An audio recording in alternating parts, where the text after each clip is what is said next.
मार्च महिन्यामध्ये कुंभ राशीची लोक सुखी विलासी जीवनाचा लाभ घेताना दिसतील. सुखसोयींमध्ये वेगाने वाढ होईल. संपूर्ण लक्ष तुमचं करिअरवर असेल, जे तुम्हाला फायदेशीर ठरू शकतं. कामाची प्रशंसा होण्याबरोबरच प्रगतीच्या नव्या संधी मिळू शकतात. घर नूतनीकरणाचे सुद्धा योग आहेत. मालमत्ता आणि वाहन खरेदी करण्याचे सुद्धा योग आहेत. सगळ्यात महत्त्वाचं, कुटुंबामध्ये तुम्ही चांगला वेळ घालवाल. कुटुंबात आनंदाचं वातावरण असेल. कुंभ राशीसाठी अर्थात 7.5 चालू आहे कुंभ राशीची, पण तरीसुद्धा काही चांगल्या गोष्टी मार्च महिना घेऊन येतोय. त्या कोणत्या आहेत चला जाणून घेऊया. पण त्याआधी चॅनलला सबस्क्राईब नक्की करा आणि आमच्या फेसबुक पेजलाही फॉलो करा. मंडळी, सगळ्यात आधी बोलूया कुंभ राशीच्या विद्यार्थ्यांबद्दल. विद्यार्थ्यांसाठी हा महिना खूप चांगला असणार आहे. तुमचं लक्ष अभ्यासावर असेल. तुम्हाला तुमच्या पालकांचं सहकार्य सुद्धा मिळेल. उच्च शिक्षणासाठी सुद्धा हा काळ योग्य आहे. स्पर्धा परीक्षांची तयारी करणाऱ्या विद्यार्थ्यांना सुद्धा यश मिळेल. करिअरमध्ये परिस्थिती संमिश्र असेल, परंतु काळजी करण्याची गरज नाही, कारण तुम्हाला योग्य वेळी योग्य व्यक्तींची साथ मिळेल. त्यामुळे कोणतीही मोठी समस्या उद्भवणार नाही. व्यापाऱ्यांबद्दल बोलायचं झालं तर हा महिना व्यापाऱ्यांसाठी सुद्धा चांगला आहे. त्यांच्या व्यवसायात तेजी येईल.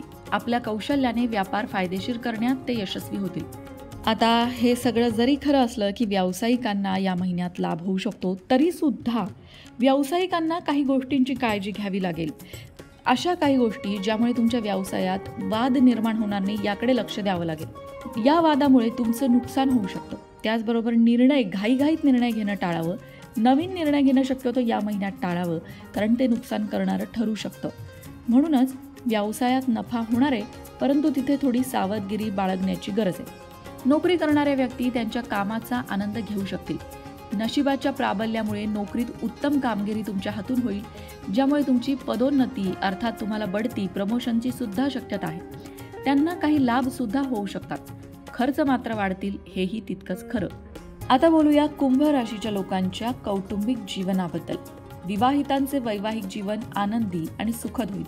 ते आपल्या वैवाहिक जीवनाचा आनंद उपभोगू शकतील. वैवाहिक जोडीदारासह एखाद्या दूरवरच्या ठिकाणी फिरायला जाण्याची योजना सुद्धा ते आखू शकतील. त्यामुळे त्यांच्यातील जवळीक वाढेल. हो, पण तुम्हाला कुटुंबातील इतर सदस्यांशी मात्र बोलावं लागेल आणि त्यांच्याशी बोलताना बोलण्यावर नियंत्रण ठेवावं लागेल. कोणत्याही गोष्टीवरून वाद वाढवणं योग्य ठरणार नाही. तुम्हाला या महिन्यात भावंडांचा पाठिंबा म्हणावा तसा मिळणार नाही. त्यामुळे थोडं संयमाने घ्यावं लागेल. कुंभ राशीच्या लोकांनी या महिन्यामध्ये आर्थिक प्लॅनिंग करणं गरजेचं आहे. तुम्हाला तुमच्या खर्चावर नियंत्रण ठेवावं लागेल.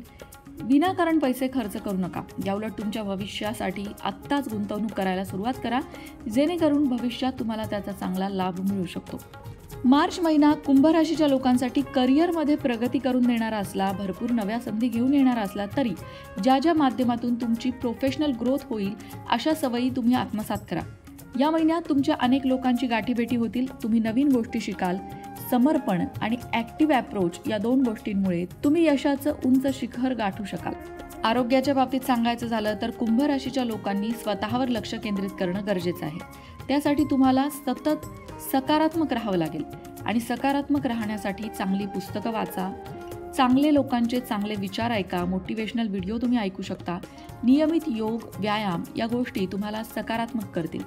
दिवसातून कमीत कमी 15 मिनिटं तरी स्वतःसाठी काढा. आत्मपरीक्षण करा. या गोष्टीचा तुम्हाला फायदा होईल. तुमची कार्यक्षमता वाढेल. नवीन गोष्टी तुम्हाला सुचतील, ज्यातून तुमच्या आयुष्यामध्ये यश आणि सकारात्मकता येईल. 29 मार्चपासून शनी महाराज मीन राशीत प्रवेश करतील आणि तेव्हा कुंभ राशीचा 7.5 शेवटचा टप्पा सुरू होणार आहे. म्हणजे शेवटचे 2.5 वर्ष तुम्हाला 7.5 अजून असणार आहे. 7.5 काळ असल्यामुळे काही गोष्टींचा त्रास कुंभ राशीच्या लोकांना होतोय अर्थात, पण त्यावर तुम्ही उपाय करू शकता. 7.5 काय उपाय करावे या संदर्भातला एक सेपरेट व्हिडिओ आपल्या लोकमत भक्ती चॅनलवर आहे, तो नक्की बघा. काही उपाय आत्ताही मी तुम्हाला सांगते. त्यापैकी सगळ्यात महत्त्वाचा उपाय म्हणजे हनुमानाची उपासना करणं. मग तुम्ही रोज मारुती स्तोत्र किंवा हनुमान चालीसा म्हणू शकता. शनिवारी अन्नदान करणं, जसं तुम्हाला झेपेल, जसं तुमची ऐपत असेल त्याप्रमाणे तुम्ही समाजातील गरीब, गरजू, असहाय्य, अपंग, अनाथ, निराधार, वृद्ध अशा लोकांसाठी अन्नदान, वस्त्रदान करू शकता. शनी मंत्राचा जप करणं किंवा शनी चालिसाचं पठण करणं हा उपाय सुद्धा 7.5 केला जातो. शनी महाराजांना अहंकारी लोक आवडत नाहीत आणि म्हणूनच 7.5 काळामध्ये अहंकार सोडून द्यावा. आपल्याकडे ज्या गोष्टी आहेत त्याची फुशारकी मारणं सोडून द्यावं.